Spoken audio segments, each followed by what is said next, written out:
राधे राधे सभी को। साथियों, आज हम जीके से मोस्ट इम्पॉर्टेंट प्रैक्टिस सेट एप्लीकेटिव लेके आए हैं। ये क्वेश्चन जो है काफ़ी ज़्यादा एग्जाम में पूछ लिए जाते हैं, तो आपको ध्यानपूर्वक ये सारे क्वेश्चन देखने हैं। काफ़ी बेहतरीन क्वेश्चन हैं और हमने प्रीवियस ईयर बेस ही सारे क्वेश्चन उठाए हैं जो काफ़ी ज़्यादा एग्जाम में पूछे जा रहे हैं। तो आप किसी भी गवर्नमेंट एग्ज़ाम की तैयारी कर रहे हैं तो आपको काफ़ी हेल्प करेंगे। और अगर आप आरपीएफ की एग्ज़ाम की तैयारी कर रहे हैं, सीपीओ की एग्ज़ाम की तैयारी कर रहे हैं, तो ये क्वेश्चन आपको काफ़ी ज़्यादा हेल्प करेंगे।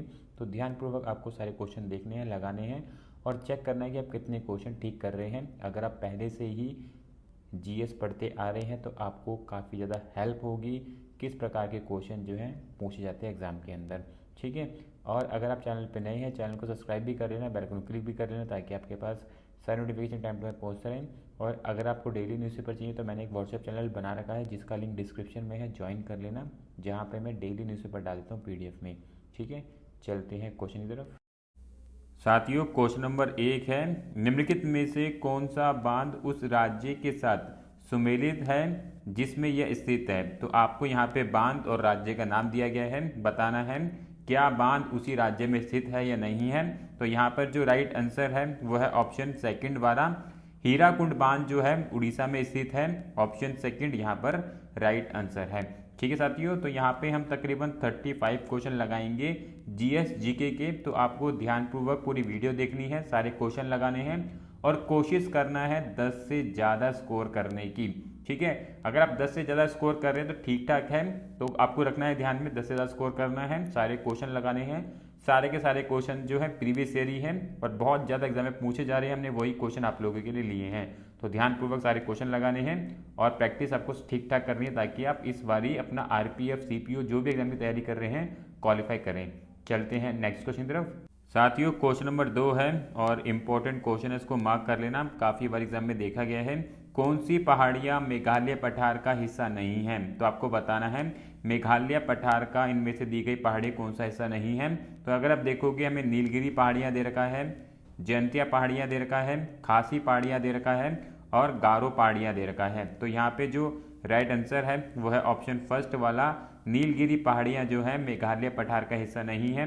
जयंतिया पहाड़ियाँ, खासी पहाड़ियाँ और गारो पहाड़ियाँ जो है मेघालय पठार का हिस्सा हैं। इंपॉर्टेंट है, ध्यान रखना है आपको। चलते हैं नेक्स्ट क्वेश्चन की तरफ।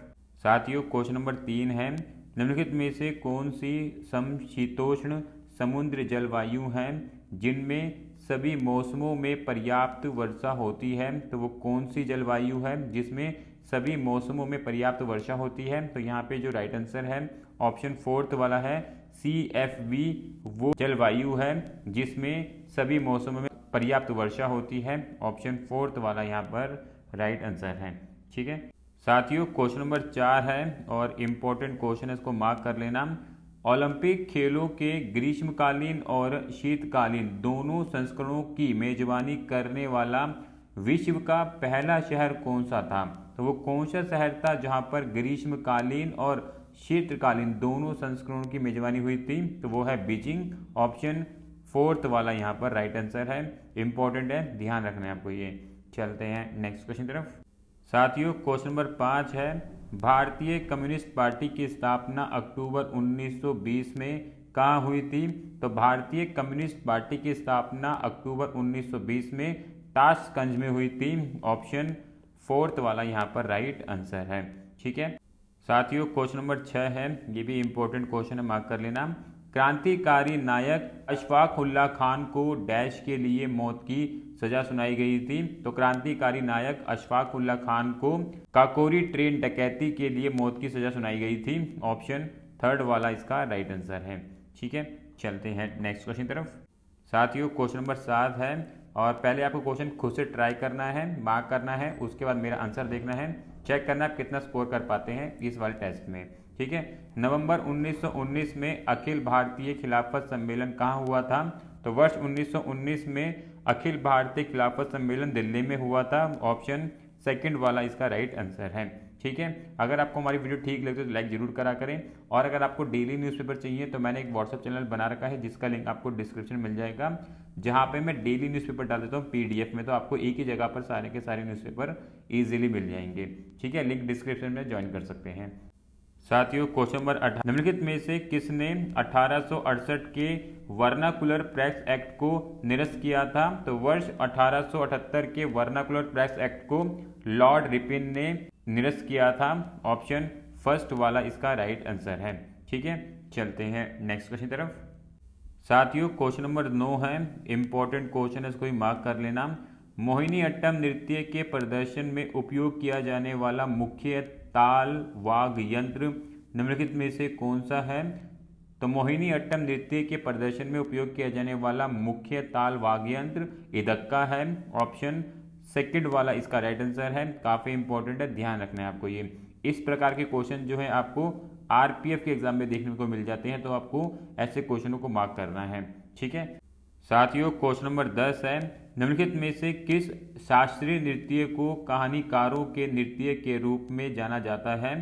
तो कथक नृत्य को शास्त्रीय नृत्य को कहानीकारों के नृत्य के रूप में जाना जाता है। ऑप्शन फर्स्ट वाला यहाँ पर राइट आंसर है। ठीक है, चलते हैं नेक्स्ट क्वेश्चन की तरफ। साथियों क्वेश्चन नंबर 11 है, निम्नलिखित में से कौन सा विकल्प कुचिपुड़ी नृत्य शैली में नृत्य के अर्थ का सर्वोचित वर्णन करता है?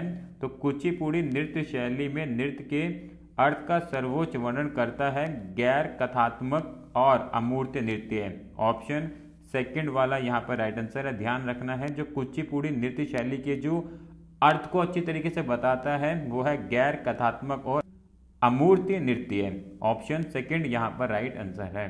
ठीक है साथियों, क्वेश्चन नंबर 12 है, निम्नलिखित में से कौन सा त्योहार झारखंड के आदिवासी लोगों के द्वारा मनाया जाता है? तो झारखंड के आदिवासी लोगों के द्वारा भगत पर्व त्योहार मनाया जाता है। ऑप्शन फोर्थ वाला यहाँ पर राइट आंसर है। ठीक है साथियों, क्वेश्चन नंबर 13 है, नागालैंड की आगामी जनजाति द्वारा फरवरी के महीने में कौन सा त्योहार मनाया जाता है? तो नागालैंड की आगामी जनजाति द्वारा फरवरी के महीने में सैकरेनी उत्सव मनाया जाता है। ऑप्शन फर्स्ट वाला यहाँ पर राइट आंसर है। ठीक है, चलते हैं नेक्स्ट क्वेश्चन तरफ। साथियों क्वेश्चन नंबर 14 है, इंपॉर्टेंट क्वेश्चन है, मार्क कर लेना।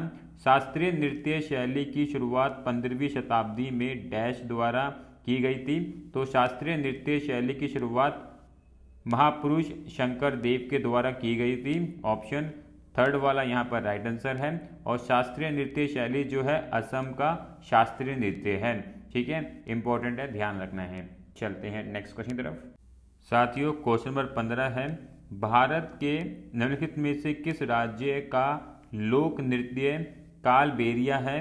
तो भारत के राजस्थान राज्य का लोक नृत्य कालबेलिया है। ऑप्शन सेकंड यहाँ पर राइट आंसर है। इंपॉर्टेंट है, ध्यान रखना है। कालबेलिया नृत्य जो है राजस्थान का लोक नृत्य है। चलते हैं नेक्स्ट क्वेश्चन तरफ।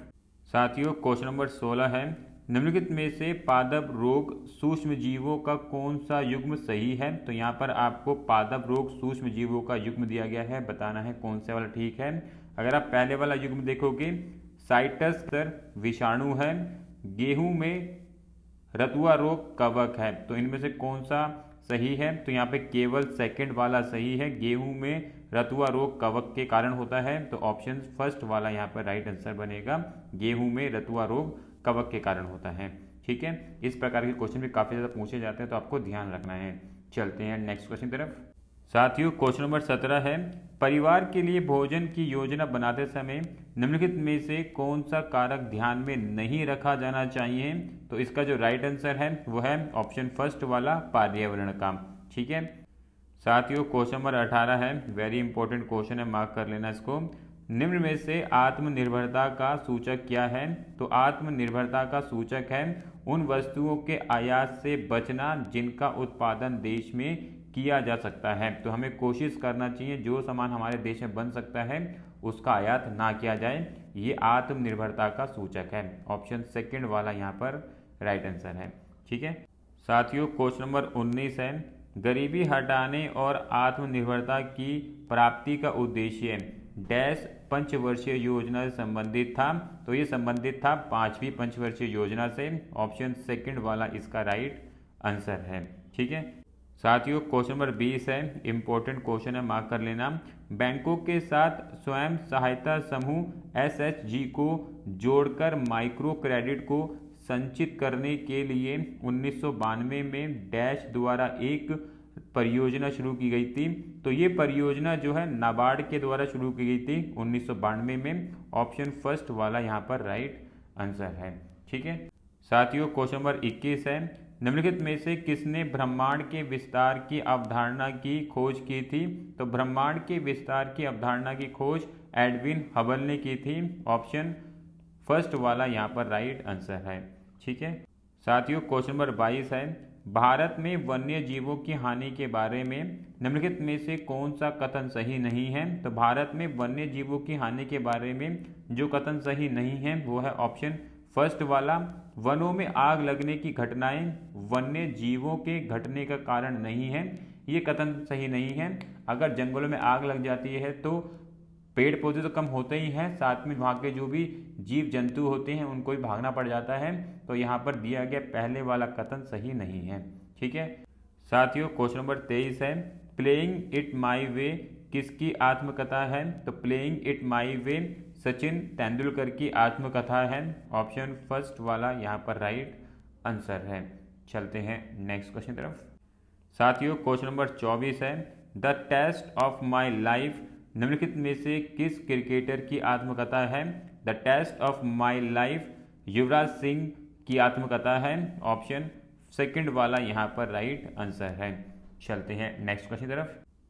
साथियों क्वेश्चन नंबर 25 है, डॉलर बहू निम्नलिखित भारतीय लेखकों में से किसके द्वारा लिखी गई है? तो डॉलर बहू सुधा मूर्ति के द्वारा लिखी गई है। ऑप्शन थर्ड वाला राइट आंसर है। इंपॉर्टेंट है, ध्यान रखना है, डॉलर बहू सुधा मूर्ति के द्वारा लिखी गई पुस्तक है। ठीक है साथियों, क्वेश्चन नंबर 26 है, भारतीय संविधान के किस भाग को भारत का मेग्ना कार्टा कहा जाता है? तो भारतीय संविधान के भाग थर्ड को मेग्ना कार्टा कहा जाता है। ऑप्शन फर्स्ट वाला यहाँ पर राइट आंसर है। ठीक है साथियों, क्वेश्चन नंबर 27 है, निम्नलिखित में से कौन सा राज्य को समान न्याय और निःशुल्क कानून सहायता प्रदान करने का निर्देश देता है? तो यह है भारतीय संविधान का भाग फोर्थ। भारतीय संविधान का भाग फोर्थ जो है राज्य को ये निर्देश देता है कि समान न्याय और निःशुल्क कानून सहायता प्रदान की जाए हर एक नागरिक को। तो ये जो बात है हमारे संविधान भारतीय संविधान के भाग 4 के अंदर कही गई है। ऑप्शन फोर्थ वाला यहाँ पर राइट आंसर है। ठीक है साथियों, क्वेश्चन नंबर 28 है, भारत के राष्ट्रपति के बारे में कौन सा सही नहीं है? तो भारत के राष्ट्रपति के बारे में जो कथन सही नहीं है वो है ऑप्शन फोर्थ वाला, उसके पास वीटो शक्ति है जिसके द्वारा वह संसद द्वारा पारित वित्तीय विधेयक सहित विधेयकों को रोक सकता है या सहमति देने से इनकार कर सकता है। ये वाला कथन सही नहीं है। राष्ट्रपति कभी भी वित्तीय विधेयक को नहीं रोक सकता है, तो इसलिए यहाँ पे लिखा गया फोर्थ वाला कथन जो है सही नहीं है। ठीक है चलते हैं नेक्स्ट क्वेश्चन की तरफ। साथियों क्वेश्चन नंबर 29 है, निम्नलिखित में से कौन सा अनुच्छेद शिक्षा के अधिकार के प्रावधान को स्थापित करता है? तो शिक्षा के अधिकार के प्रावधान को जो स्थापित करता है वो है अनुच्छेद 21 से। ऑप्शन सेकंड वाला यहाँ पे राइट आंसर है। ठीक है चलते हैं नेक्स्ट क्वेश्चन की तरफ। साथियों क्वेश्चन नंबर 30 है और वेरी इंपॉर्टेंट क्वेश्चन है, मार्क कर लेना। संविधान का निम्नलिखित में से कौन सा अनुच्छेद अपनी पसंद के वकील से परामर्श करने का अधिकार देता है? तो ये कौन सा अनुच्छेद है? तो ये अनुच्छेद है 22 के अंदर अपनी पसंद के वकील से परामर्श करने का अधिकार देता है अनुच्छेद 22। ऑप्शन थर्ड वाला यहाँ पर राइट आंसर है। इंपॉर्टेंट है, ध्यान रखना है आपको ये। चलते हैं नेक्स्ट क्वेश्चन तरफ।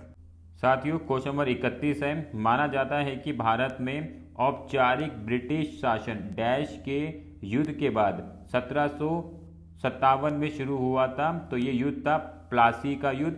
इसके बाद से ही औपचारिक रूप से ब्रिटिश शासन की एक तरीके से शुरुआत हो गई थी। ऑप्शन फर्स्ट वाला यहाँ पर राइट आंसर है। ठीक है साथियों क्वेश्चन नंबर 32 है, निम्नलिखित में से कौन मोहम्मद गौरी का सेनापति था और उसने भारत में गुलाम वंश की स्थापना की थी? तो मोहम्मद गौरी का जो सेनापति था वो था कुतुबुद्दीन ऐबक और इसने ही भारत में गुलाम वंश की स्थापना की थी। ऑप्शन फोर्थ वाला यहाँ पर राइट आंसर है। ठीक है साथियों क्वेश्चन नंबर 33 है, किस रासायनिक तत्व की परमाणु संख्या 31 है? तो गैलियम तत्व की परमाणु संख्या 31 है। ऑप्शन सेकंड वाला यहाँ पर राइट आंसर है। साथियों क्वेश्चन नंबर 34 है, निम्नलिखित में से कौन सा एक उदासीन ऑक्साइड नहीं है? तो उदासीन ऑक्साइड Na2O नहीं है। ऑप्शन सेकंड वाला यहाँ पर राइट आंसर है, ये एक उदासीन ऑक्साइड नहीं है। ठीक है। साथियों क्वेश्चन नंबर 35 है, लम्प्स नीति के अनुसार आरबीआई द्वारा निर्धारित आधिकारिक विनिमय दर पर विनिमय करने के लिए विदेशी मुद्रा आय का कितना प्रतिशत आवश्यकता? तो ये आवश्यकता 40%। ऑप्शन फोर्थ वाला यहाँ पर राइट आंसर है। आप एक बारी लम्प्स नीति पढ़ लेना तो आपको चीज़ समझ आ जाएगी यहाँ से। ठीक है। तो साथियों यहाँ पे हमने 35 क्वेश्चन देखे हैं जीएस जीके से मिलाकर। काफ़ी बेहतरीन क्वेश्चन आप लोगों के लिए लेके आए हैं, और भी मैं वीडियो पहले से डाल चुका हूं जिनका मैंने आई बटन पर लिंक दे रखा है, आप क्लिक करके वो वीडियो भी देख लेना। वहाँ पे भी हमने काफ़ी बेहतरीन क्वेश्चन लगाए हैं जीएस जीके से, और यहाँ पे भी हमने 35 क्वेश्चन लगा लिए हैं। आपको टेस्ट करना है कितना स्कोर कर पा रहे हैं। आपको कोशिश करना है कि 10 से ज़्यादा स्कोर करने की जीएस जीके के अंदर। अगर आप जीएस जीके के अंदर अच्छा स्कोर करते हैं तो डेफिनेटली आप इजीली पेपर निकाल लेंगे। तो इसलिए रिवीजन ज़्यादा करते रहें, स्टैटिक जीके को ठीक तरीके से पढ़ते रहें, क्योंकि स्टैटिक जीके का भी पार्ट अब काफ़ी ज़्यादा एग्जाम में पूछा जा रहा है और थोड़ा टफ बना के पूछा जा रहा है। ठीक है। अभी हम और भी वीडियो लेके आते रहेंगे। तो जो भी बच्चा तैयारी कर रहा है आरपीएफ, सीपीओ, अदर एग्जाम के लिए, तो चैनल को सब्सक्राइब जरूर कर लेना, बेल आइकन क्लिक कर लेना, ताकि आपके पास सारे नोटिफिकेशन टाइम पे पहुँचते रहें। मिलेंगे नेक्स्ट वीडियो में। राधे राधे।